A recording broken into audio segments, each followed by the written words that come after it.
Mr. Raven, how do you plead? Not guilty. I'm not guilty. I can't be. I wouldn't hurt her. Based on available evidence, I have already judged your probability of guilt to be 97.5%. This is 17.5% above the 80% threshold to trigger a mercy trial. Should you be found guilty, you will be executed in precisely 90 minutes. No. Your trial will now commence. No. Hey, I'm Reggie Ponder, The Real Critic, and this week's movie is Mercy. What's it about? Chris Pratt plays a law enforcement official known for locking people up, but in a massive reversal of fortune, he's been arrested and accused of murdering his own wife. Here's the hook. He has exactly 90 minutes to prove his innocence to an AI entity that acts as judge, jury, and executioner. The very system he supported and endorsed has now become his enemy. The core question in this film is simple. Can human methods convince non-human deduction? Who's in it?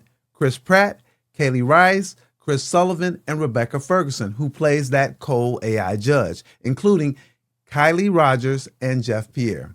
What's it like? Well, the concept is incredibly intriguing. It brings up so many vital questions. First, can a machine really be objective when your fate is in its computer's hands? Second, it hits on the reality that Big Brother is always watching. Nothing is secret or sacred anymore. And third, it highlights how the human element, things like intuition, hunches, and other possibilities, is being taken out of the equation altogether. Interestingly, I found myself rooting less for this officer because he endorsed and created this world in the first place. It's a bad information in, bad results out situation that usually harms those who can't defend themselves. Here, this guy has all the investigative tools, his police friends, and political contacts to navigate the system he built. But you have to wonder, would the average person stand a chance given the current inequities in our judicial system? There's a high probability that us regular folks would be swimming upstream against an AI system that doesn't account for our lack of resources and ability to work the system. The film suggests that the system doesn't just lack mercy, it lacks a level playing field.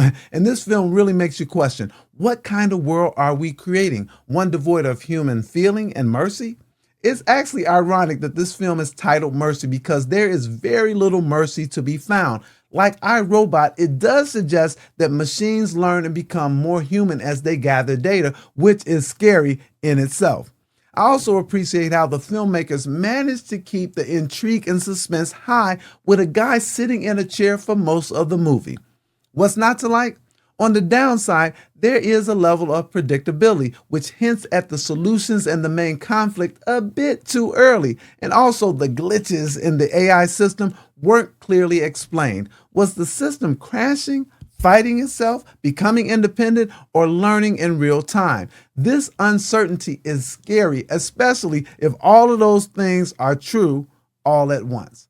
My rating, despite the predictability, it's very entertaining and worth the discussion after the credits roll. And don't worry, I'm not giving this any mercy, and I think I enjoy sitting in my seat a tad bit more than Chris Pratt did in his. 3 reels out of 4 reels. I'm on most social media as The Real Critic. That's REEL, and I'll see you next week.